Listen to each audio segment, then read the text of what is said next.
السلام علیکم میرے پیارے بھائی اور بہنوں، ہمارا کامن مسئلہ ہے کہ ہم میں سے ہر ایک دوسرا مایوسی نا امیدی کا شکار ہے۔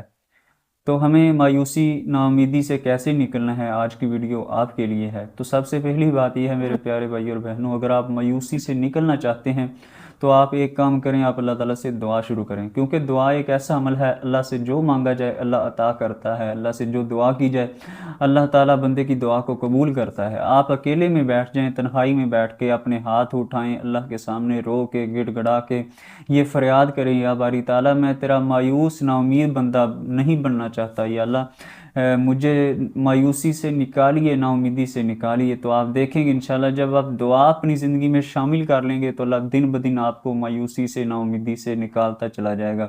اور دوسری بات یہ ہے میرے پیارے بھائی اور بہنوں، آپ اپنی زندگی میں شکر کرنا سیکھیے۔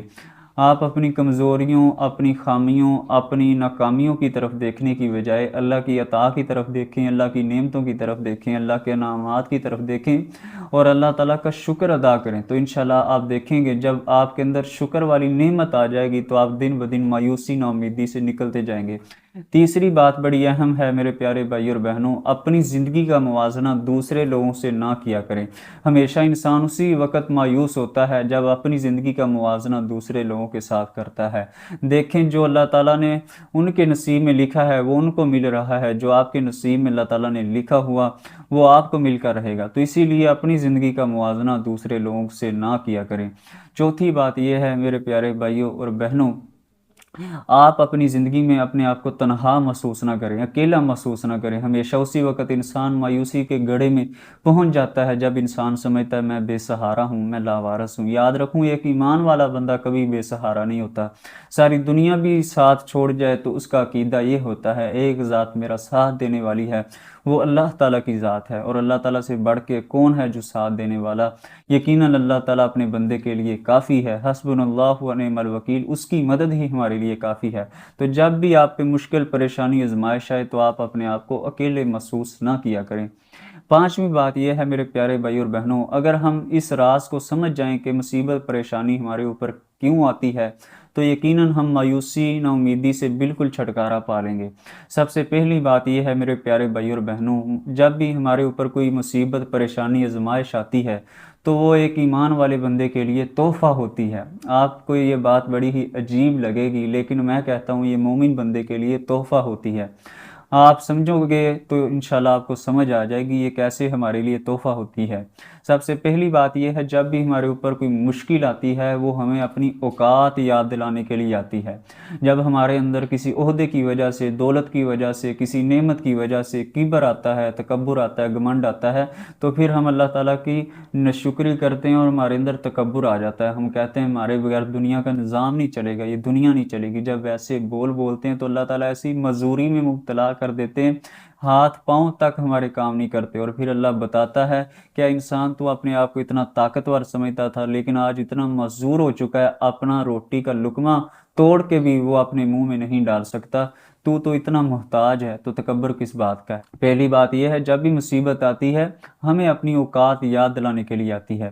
دوسری بات یہ ہے میرے پیارے بھائی اور بہنوں، جب بھی مصیبت پریشانی آتی ہے تو یہ ہمارے گناہوں کو معاف کرنے کے لیے آتی ہے۔ نبی رحمت صلی اللہ علیہ وسلم نے فرمایا اگر کوئی کانٹا بھی مومن انسان کو چبھے، اس کی تکلیف ہو، اللہ تعالیٰ اس کے بدلے بھی گناہ معاف کرتا ہے۔ فرمایا کہ بخار کو برا نہ کہو، یہ بخار آپ کے گناہوں کو مٹانے کے لیے آتا ہے۔ تیسری بات یہ ہے میرے پیارے بھائی اور بہنوں، اللہ تعالیٰ ہمیں آخرت کے عذاب سے بچانا چاہتا ہے، اس لیے ہمیں مصیبتیں مشکلات میں مبتلا کرتا ہے۔ رسول اللہ صلی اللہ علیہ وسلم نے فرمایا جس کو اللہ نے دنیا میں پیٹ کی بیماری لگا دی، اسی حالت میں فوت ہو گیا، اللہ تعالیٰ اسے قبر کا عذاب نہیں دے گا۔ اللہ تعالیٰ کو پتہ ہے میرا بندہ قیامت والے دن میرے عذاب برداشت نہیں کر سکے گا، تو اللہ تعالیٰ دنیا میں ایسی آزمائش میں مبتلا کر دیتا ہے جو اس کے گناہوں کے لیے کفارہ بن جاتی ہے، اور اللہ تعالیٰ اسے آخرت کے عذاب سے محفوظ کر لیتے ہیں۔ اور چوتھی بات یہ ہے میرے پیارے بھائی اور بہنوں، جب بندہ اللہ تعالیٰ کو بھول جاتا ہے نا تو اللہ تعالیٰ اسے اپنی طرف متوجہ کرنے کے لیے آزمائش بھیجتا ہے۔ ہمارے استاذ ہیں وہ ہمیشہ ایک واقعہ سنایا کرتے تھے، بیٹا ایک مالک تھا، وہ اپنی چھت پہ مزدوروں کے ساتھ مل کے کام کروا رہا تھا، اور اس نے چھت کے اوپر سے ایک مزدور کو آواز لگائی، نیچے مشینیں لگی ہوئی تھیں، شور بہت زیادہ تھا، مزدور کے کانوں میں آواز نہ پہنچ سکی، تو جب پہلی آواز لگائی مزدور نے نہ سنی، دوسری لگائی دوسری بھی نہ سنی، تیسری لگائی تیسری بھی نہ سنی، تو اسے ایک ترکیب سوجی، اس نے اپنی جیب میں سے 10 روپے کا نوٹ نکالا، وہ نیچے پھینک دیا۔ ذہن میں یہ تھا جب 10 روپے وہ بندہ مزدور دیکھے گا تو یقیناً میری طرف توجہ دے گا۔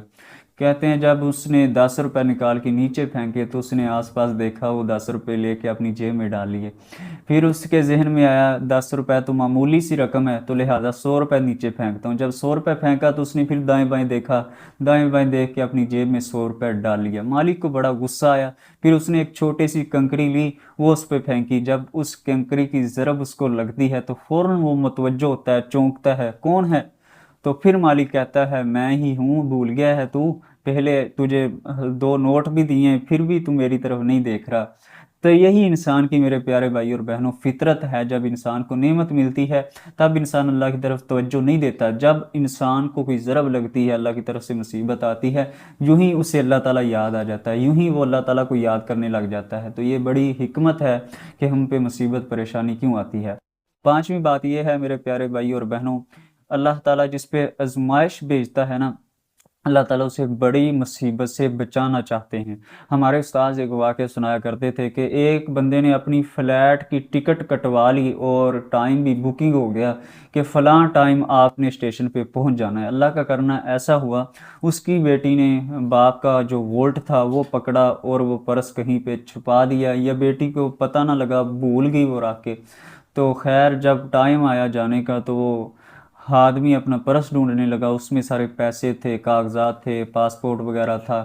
تو اسے بڑا غصہ آیا، کہنے لگا تیری وجہ سے میری جاب چلی گئی، تیری وجہ سے میرا بیرون ملک کا سفر چلا گیا۔ لیکن جو ہی اس نے یہ بات کہی اسے قرآن مجید کی آیات بھی یاد آئیں کہ جو چیز تم ناپسند کرتے ہو وہ اللہ کہتا ہے تمہارے لیے بہتر ہے، جو تم اپنے لیے پسند کرتے ہو بعض دفعہ وہی چیز تمہارے لیے ناپسند ہوتی ہے۔ تو اس نے پھر بیٹی کو خیر کچھ نہیں کہا، اور جب شام کا ٹائم ہوا تو اخباروں میں یہ خبر آئی کہ وہ جہاز جو اتنے بجے نکلنا تھا وہ راستے میں کریش ہو چکا ہے۔ تو یہ اللہ کا شکر ادا کرتا ہے، یا اللہ تیرا شکر ہے تو نے مجھے اس جہاز میں بیٹھنے سے بچا لیا۔ اور آخری بات یہ ہے کہ اپنی سوچ کا زاویہ درست کرے۔ ہم میں سے بڑے لوگوں کی سوچ یہ بن چکی ہے، مولوی صاحب نے فلاں ذکر بتا دیا، یہ کر لیں گے تو ہم جو ہے ہمیشہ کے لیے خوش ہو جائیں گے، ہماری لائف میں کوئی پریشانی نہیں آئے گی، بس یہ وظیفہ کر لیں، نماز 5 وقت کی پڑھ لیں، غربت بھی ختم ہو جائے گی، بیماری بھی ختم ہو جائے گی، ہمیشہ خوش رہیں گے، کوئی کسی قسم کی ٹینشن نہیں آئے گی۔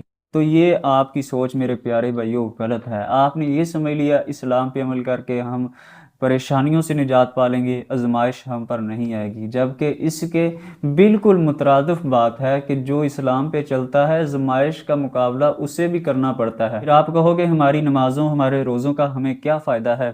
تو میرے پیارے بھائی اور بہنوں اس کا جواب یہ ہے، جب آپ نماز پڑھتے ہیں، اذکار کرتے ہیں، اس کا بینیفٹ یہ ملتا ہے، اللہ تعالیٰ آپ کو اطمینان کی دولت نصیب کر دیتا ہے۔ اطمینان کیا ہے کہ بندہ دکھ اور سکھ کی حالت سے آزاد ہو جاتا ہے، یعنی اللہ تعالیٰ مصیبت میں بھی وہ حوصلہ دے دیتے ہیں، صبر دے دیتے ہیں کہ جس کی وجہ سے بندہ مایوسی اور نا امیدی کی گھاٹیوں میں نہیں جاتا۔ تو آپ اذکار نمازوں کی پابندی ضرور رکھیں، کیونکہ اسی سے اطمینان ملتا ہے۔ قرآن مجید میں اللہ کہتا ہے خبردار دلوں کا سکون صرف اللہ کی یاد میں ہے، اور یہی صفت اللہ نے قرآن مجید میں صحابہ کرام رضوان اللہ علیہم اجمعین کی بیان کی ہے، رضی اللہ عنہم و رضوا عنہ، کہ اللہ تعالیٰ انہیں اطمینان قلب اس قدر عطا کر چکا تھا کہ وہ اللہ تعالیٰ پہ راضی ہو گئے اور اللہ تعالیٰ ان سے راضی ہو گیا۔ تو یہ چند باتیں ہیں میرے پیارے بھائی اور بہنوں، اگر آپ اپنی زندگی میں شامل کر لیتے ہیں تو انشاءاللہ آپ ڈپریشن، انزائٹی، مایوسی